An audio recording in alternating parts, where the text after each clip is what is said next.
Okay, let's keep moving and rigging some of the other accessories that our character is wearing. So we have a few other straps here that we can check out. So let's see this boot strap right there. Pin buckles. Let's check that's the arm strap. This one right here. Pin buckle. We're gonna ignore the pin and buckles for now. I just want to see the straps. And then I have here, what is this one? Left strap.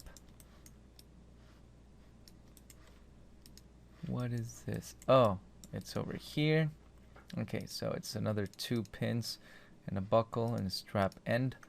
Let's skip those for now. Another strap buckle. Yeah. And a boot strap over here. Pin buckle, strap pin high. No, we don't need the pin. Pin low, strap pin, strap end. Pouches, a belt buckle, ammo strap belt, and the other 2 arm straps. So we have 2 on each arm and 1 on each leg. So let's do these. And actually, these are going to be quite simple. These straps don't have to do basically anything except stay attached to the part where they are right now. So we're going to do something very similar to what we did with the main torso harness. We're just going to bind them to the deforming skeleton and transfer the weight maps. So this is going to be pretty straightforward. Again, I'm not going to do it all of it. You'll see me do 1 or 2 at most, and then you know what the drill is. So let's do that. Let's take this guy, and we're going to need to see our deforming skeleton.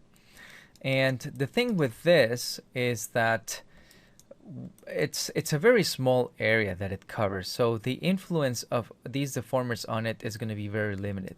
So there is absolutely no reason why I would bind this to the hip joint and have all the skeleton influencing this piece of mesh.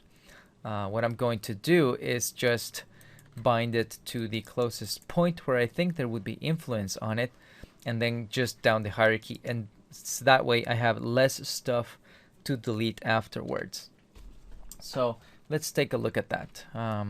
Let me see. Let's see how far this guy's influence would be. So I'm going to select this guy. I'm going to select the deformers one by one.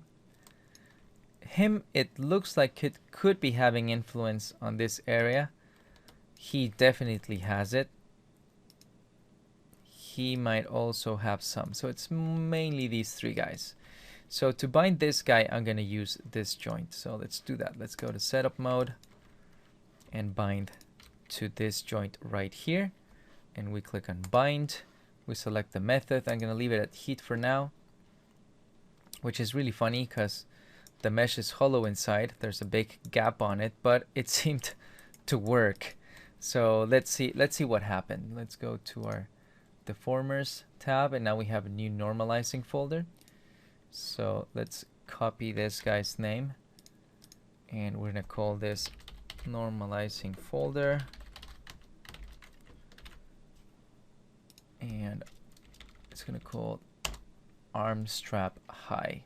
Okay, and we have all these influences. So let's see what we have. We have the lower arm, which is this one right here, 1 twist, another twist, and then a bunch of stuff for the hand. So let's take all the transforms related to the hand and delete those. We're just going to keep this 3. And let's now check the weight maps. So we have a lower arm, then hand index, la la la. We're going to delete all these. We're just going to keep the lower arm twist 1 and 2, as you can see over here. Okay, and now it's time to transfer the weights for this guy. I don't have to bother hiding all the other meshes. Modo will figure out which one has weight maps that I can transfer from. So with this guy selected and the vertex map selected, which is right lower arm, let's go to vertex map transfer, and we select weight maps from the list, and then let's find right side lower arm, which is this one right here. Click on OK. So that is transferred. Apparently there was no weights on that, or very little. Let's now select lower arm twist 0, 1 and transfer this one. So let's find it over here. Lower arm twist 0, 1 for the right side. Transfer that. That looks about right. And transfer lower arm twist 0, 2. And that looks about right too. And let's see how things are going. It appears to be all right.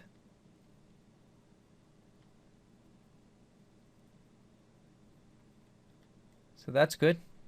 We're done with one strap. I can do another one, or I can come back when I'm done. I guess that for the purpose of this exercise, you already saw what this is about. It's extremely simple. There's really no rocket science behind this. So I'll just do the other ones in the arms, and I'll come back to do one for the feet with you. So I'll be back in a second. Okay, I'm done with the arm straps, and I basically did exactly what I told you. Here they are, and if we check them move, they're working just fine. Okay, and what does this look like in terms of the deformers? Well, as you can see, we have here my 4 new normalizing folders, and I have in them only the transforms that are really needed to deform these items. So in the case of this one, there's 3, the lower arm, and then the 2 twists. In the case of the lower strap, there's only 2. You only need the 2 twists. All the rest you can delete. Same for the weight maps. So these guys are done. Now let's take care of one of the bootstraps. So in the case of this guy, let's see which deformers could be affecting this area. So we have definitely a little bit of deformation coming in from this joint. And then we definitely have from this joint over here. And no, nothing. This is for the toes, so nothing there. So it's just going to be these two, I guess. This one right here. This one right there. This one here. Nope. So we just need to bind to this joint. So let's do that. Let's select both. Go to setup mode. Bind. Again, heat. There you go. One thing that I did discover though is that when transferring the maps, it's much better to hide the stuff that you've already done binding on, and only leave the torso of the character in the background, so that Modo has an easier time figuring out where to get the vertex maps from. Because otherwise, I found that transferring can suffer a little bit in terms of not knowing either where it gets the weights from, or in general, just the transferring was not really good.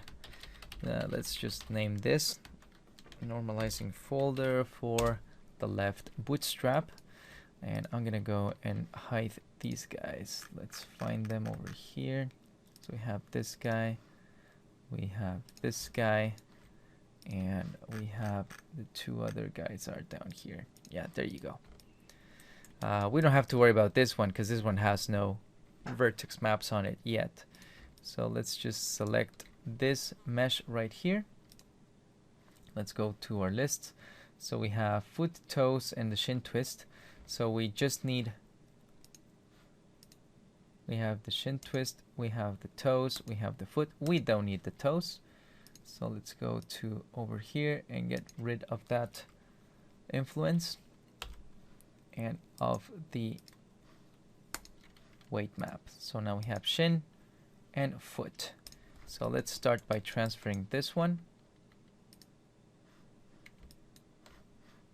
Let's make sure I did not delete anything that belonged to the character. Well, I can't see it on this side of the mesh, but I'm pretty sure, yeah. I'm pretty sure we should be okay. Spine, clavicle, ring index, clavicle, pinky, lower arm.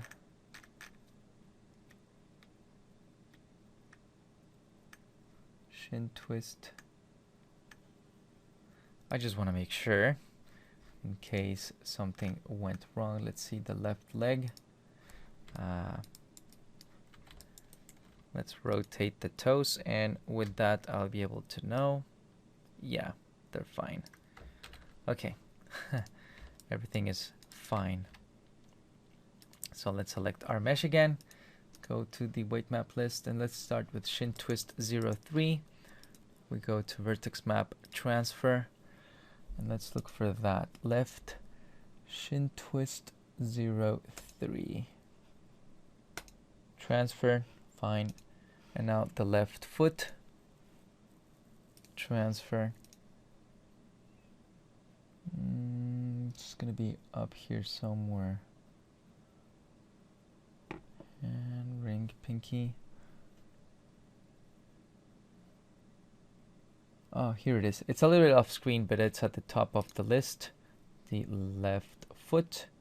Click on that, and that seems to have done the trick. Now we're going to do the same for this guy here with this other joint. Let's go to setup mode, and let's do our bind. Okay, so I'm gonna select, copy its name, go to my deform folder, and rename it. There we go. Now let's look over here, and we don't need the toes. Get rid of that. And let's go to its weight map list and delete the toes. There you go. So now we have the foot and the shin twist 03. So let's just hide this guy to make sure we don't run into any trouble with it. There, not this one. It's the one selected right here. There you go. Okay, select this guy again, this weight map, and transfer. Let's look for right shin twist 3. There it is. Right shin twist 03. Transfer. Okay. And now right foot. The right foot. There it is. Transfer. Let's get out of setup mode and see what the movements for the feet look like. There you go. Let's see. Yeah, that's about fine. There is one thing though that in reality this strap should not deform like this, because it's getting stretched by the movement of the feet, and you might want it to slide just on top of the surface of the mesh. So there's another way of setting that up that I'm gonna show you later. For now, for this strap on the foot, I'm gonna leave it like this. Sorry, because it's really a small strap. So, but later on, when I show you a technique to deal with these things, you'll be able to apply it to any of these straps if you wish to come back and take care of them. So for now, we're done with the straps for the character, and we can proceed to other meshes. Okay, so now that our straps are done, let's take a look at the buckles for them. So let's find one. We have a bootstrap, pin, and buckle. Let's leave the boot ones for the for last. So let's do arm, string, pin, and buckle. Let's see where they are. There they are. So this one is actually going to be pretty straightforward too. The strap is not really supposed to be untied. It's not built for that purpose. So all we have to do is attach these guys to the surface of the strap, and that's it. So we're gonna do that very, very, very simple. We're gonna use our little attach rig with 3 locators and just dynamically parent these guys to that. So we're gonna create a locator here, and tie these guys to that, and that's about it. And the other thing we're going to do is we're going to merge these two guys into a single mesh, because again, since the strap is not supposed to be detached, well, it makes no sense to have two separate meshes for that. So let's merge them.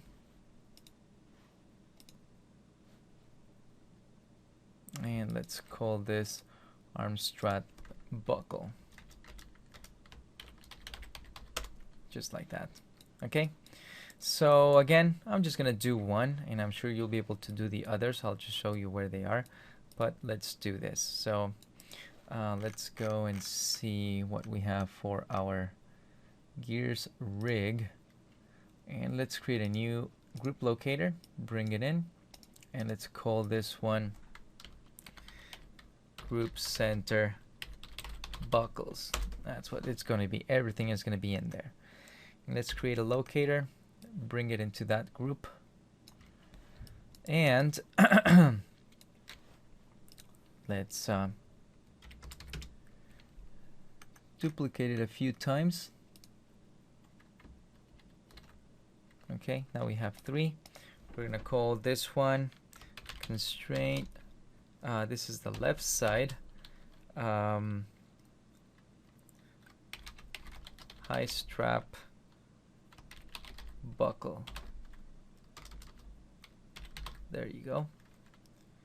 And I'm going to copy the entire name and then go here, paste it, and this guy is going to be just a locator, and this guy is going to be the up vector. So let's start with this one. We're going to constrain it to this edge right there, so I can place it right in the middle. Okay, then our other locator is going to be on this vertex, and our last the up vector is going to be on this edge right here. So let's take note of that. So let's see. The first one, it's 46 to 48. The next edge is going to be 20 to 28. All right, so let's get started.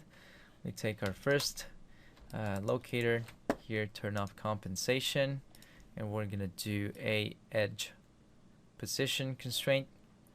He gets moved, and let's enter the correct vertex numbers, 46 and 48. There he is. And yeah, that position appears to be just about right. Next, we take our other locator and we do the same, and we enter the same numbers, 46, 48, and in this case he's going to be at 0%, so he moves right there at the first vertex. Remember that this is the actual original mesh, so we don't have to worry about these guys floating around. And lastly, we take the up vector and we constrain it to the edge going from 20 to 28. And this guy is going to be more like here. Okay, we're going to take that. We're going to take a look at that in a second. So let's turn this guy into a nice little cube.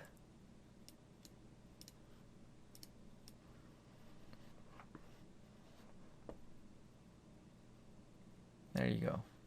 And the up vector into a nice little pyramid.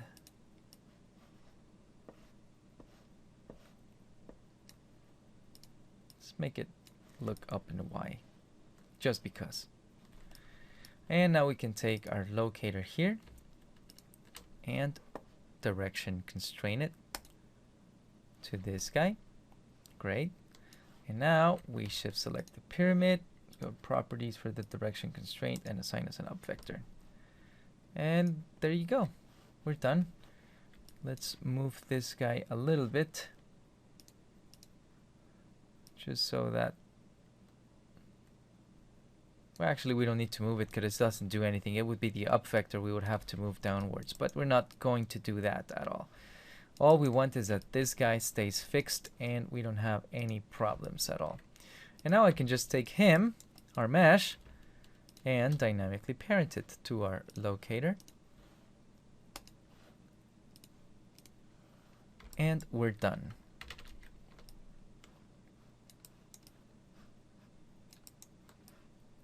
That's it. So that's all we have to do for the other buckles. So let's go find them first, and then we'll do all the rigging for all of them. So we have a bootstrap pin and buckle right here. Arm strap low, pin and buckle right there for this side of the character. And actually I kind of look how they look like without the subdivision on it. More aggressive. Yeah, so we have some more down here. I think now this is for something else. This is for, well, we could do those for the strap too. Let's do that. Strap pin 1, pin 2, strap buckle. So for these guys, we'll need one locator right here. That would do, I think. These guys are larger, so they cover a larger area, and you run the risk of, if you have only one locator moving them, they could get misaligned at this end, for example. So the correct way to do this would be to have to set like something like the swivel rig that we did for the goggles, but for down here. So we would have two locators, one on either end, and these guys would swivel between them. We'll see if we do that or not later, depending on what it looks like when you do our first pass for a simple system. Then we have this strap end, which also needs to be attached.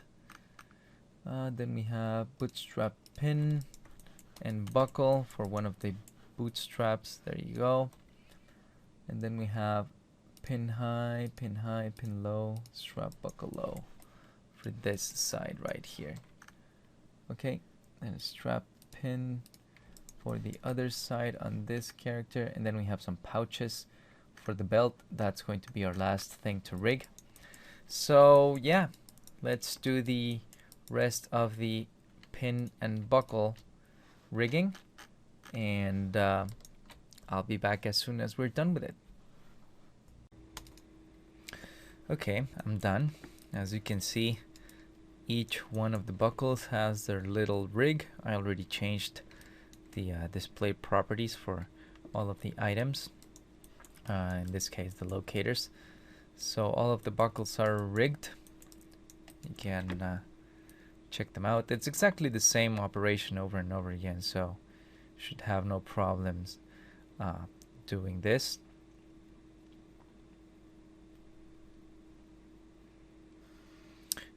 One thing to note is that I've tried to place my locators, the ones that I'm parenting the buckles to, at the center of said buckle, so as much as possible. So for example, in the case of this guy, the center was right here.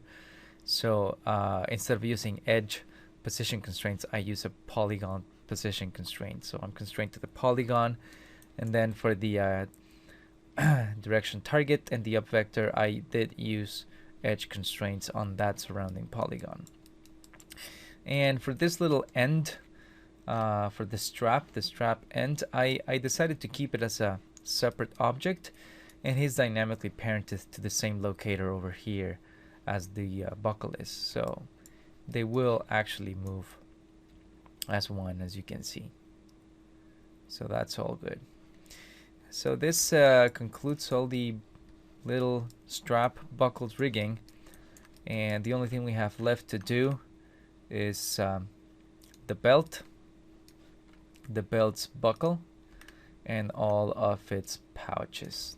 Okay, so let's get started on that in the next video.